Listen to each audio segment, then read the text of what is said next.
I want to speak to the specifics of the motion. First of all, I agree with my honourable friend, the member for Harwich and North Essex, that the constitutional innovation in this is deeply unsatisfactory.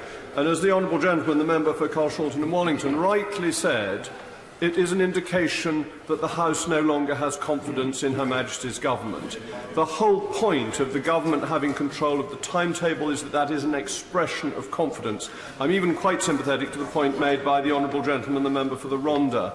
And it is the Fixed Term Parliaments Act that has created an element of constitutional muddle where we have a government that obviously doesn't contain or command the official confidence, but nonetheless carries on as if it did, and that we need to get to a situation where the business of the House and the government once more go together, because this approach is deeply unsatisfactory, because there is no means of holding anybody to account for it. That the motions here can be passed one way or another. They then go off to Europe to be discussed, if they are to be discussed, by people who don't believe in these motions, don't necessarily support these motions, and who may come back having failed, but because they haven't done it in a way the House might have liked. But the people who proposed the motions don't go out to discuss them with Brussels because they're not the government. And therefore having this approach leads ultimately to chaotic relationships between the legislature and the executive. But I also think, Mr. Speaker, that this motion itself is an unsatisfactory motion. If we look at 1C, notwithstanding the practice of the House, any motion on matters that have been the subject of a prior decision of the House in the current session may be the subject of a decision. Well, Mr. Speaker, as you pointed out to us, this is against the most ancient practice of the House, dating back to 1604. But it also seems to me that it's a considerable discourtesy to you personally, Mr. Speaker, because on Thursday you ruled that the government could not bring forward a paving motion to allow it to bring its motion forward again. A decision, I think, that everybody in the House accepted and thought was reasonable. And therefore I think to have slipped through in this motion under your nose something that allows a paving motion for motions that have already been determined is a discourtesy. And if I had been as discourteous as that to you, Mr. Speaker, I would not have the gall to move the motion standing in my name. Indeed, I would feel it necessary to make a public apology for such a shaming state of affairs. I give way the honourable gentleman. Can I thank him for giving way? Isn't his real objection not that Parliament is trying to balance control back from the government, but that his power has been seriously weakened by Parliament asserting its own authority and trying to have a say to find a way forward? What a waste of question. The shame is not that Parliament's trying to wrestle power from the government, but that Parliament is wrestling power from 17.4 million people who voted to leave. And the shame, Mr. Speaker, is of people who stood on manifestos saying that they would respect the result of the referendum, and they did so when they spoke such, they did so with forked tongues. I give way to the honourable gentleman. I'm grateful to the honourable member for giving way. On the subject of shame and public apologies, I wonder if he might seize this opportunity to apologise for quoting, apparently approvingly, the leader of the AfD party, a far-right party in Germany this weekend. Outrageous. Mr. Speaker, I think it is reasonable to quote speeches made in the German Parliament. It is not as great a Parliament as this Parliament, or as noble a House as this chamber of the House of Commons, but nonetheless it is the chamber of a House of an important ally friend of ours. And what was said was extremely interesting. And just referring people to what has been said is not necessarily an endorsement. As the honourable gentleman may notice, I've just quoted from the text in front of us, not because I'm endorsing it, but because it's interesting and important. So the honourable gentleman perhaps should not jump to weird conclusions. But the other problem with this motion, Mr. Speaker, is the time that it allows for this debate. We have quite a number of motions before us, as we did yesterday, going up to H. Not yesterday. The honourable lady from a sedentary position, right honourable lady from a sedentary position, quite correctly corrects me that it was at the end of last week. We have up to H to debate, and the format of this motion leaves from between 6 o'clock plus divisions, so 6:15, to 8 o'clock for this to take place. Now, this seems to me a very rushed approach to debating these important issues. when the government was in control of the order paper, it allowed more days for debate than this motion allows hours. I give way to the honourable gentleman. Honourable member for giving way. If the honourable member were to conclude his speech and others would resist from debating in this part, we could get to the meat of the issue. To congratulate the honourable gentleman. Had he not decided to intervene, I might have finished my comments, but now he has given me inspiration to carry on against this appalling motion that is fundamentally against the spirit of our Constitution. And I appeal to those who support this type of motion to have the courage of their convictions. If they really have no confidence in Her Majesty's government, let them vote that way. Let them go to their constituents and see if, standing as independents, how far they get. Let them see, as socialists, how many votes they will get. Let them see, as independents, how many votes they will get.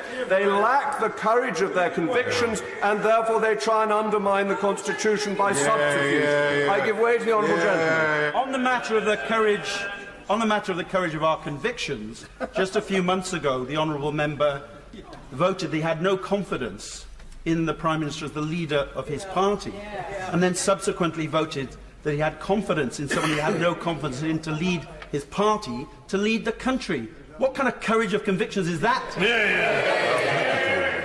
The honourable gentleman misses the rather obvious point. I have much more confidence in my right honourable friend, the member for Maidenhead, to lead the country, or indeed anybody sitting on these benches, than I do in his honourable friend, the member for Islington. It seems to me a really very straightforward choice, and of course I back a Tory against a socialist.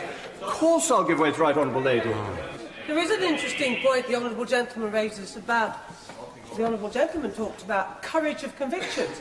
Could he like to tell the House why it is that a few weeks ago he voted against the government's withdrawal agreement, but on Friday he voted for it, and why he's entitled to a vote and to change his mind, but the people of this country are not allowed to change their minds and have a people's vote?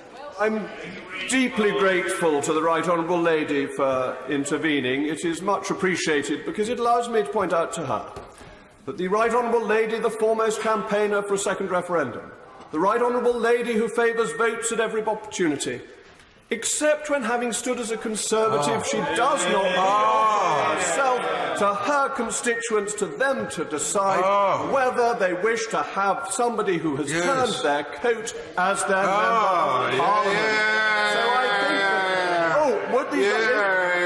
If the right honourable lady wishes to appeal for the Chiltern Hundreds, I will of course give way. Order, just before the right honourable lady intervenes, we are in danger of straying somewhat from the narrow ambit of the business of the House motion, to which I hope we will return. Anna Soubry. Well, I think it is important to record that, of course, the majority of people in Broxtowe did not vote Conservative. And like all honourable and right honourable members, I seek to represent all my constituents, as we should all do, putting them and our country before narrow sectarian party interests.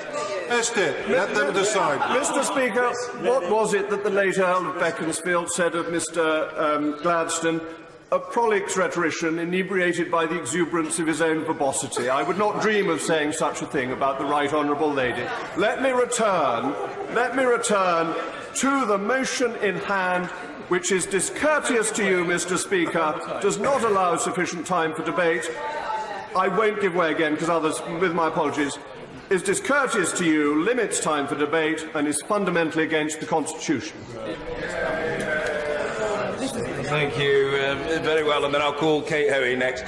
Point of order, Mr. Soubry. I wonder whether, in relation to the comments that the member has just made, whether he would like to correct the record. It's very clear from the tweet from the AFD that he retweeted that, in fact, he was endorsing the statement that had been made by that member of a far-right party in the German Parliament.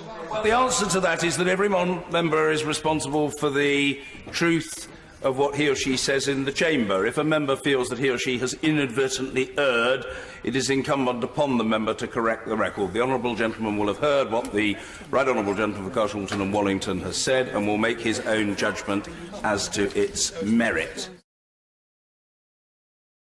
Order. We now come to the motion on the United Kingdom's withdrawal from the European Union. I inform the House that I have not selected amendments. Today should have been the day that the United Kingdom left the European Union. Mr. Speaker, if you had selected the amendment in the name of the honourable member for Stoke-on-Trent Central and others, the government would have accepted it. And if this motion carries today, we will bring forward a withdrawal agreement bill that will include commitments to implement that amendment, and we'll discuss the specific drafting of that with those who supported the amendment. So by voting for this motion, members are not closing any doors. They will still have the ability, through the withdrawal agreement bill, to influence that future relationship. Today's motion is not about a blind Brexit. It is about a guaranteed Brexit.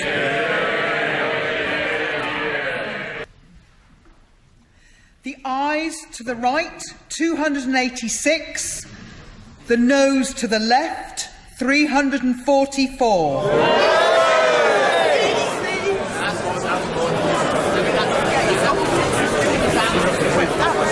The ayes to the right, 286. The noes to the left, 344. So the noes have it. The noes have it. Unlock. Mr. Speaker, I fear we are reaching the limits of this process in this House. This House has rejected no deal.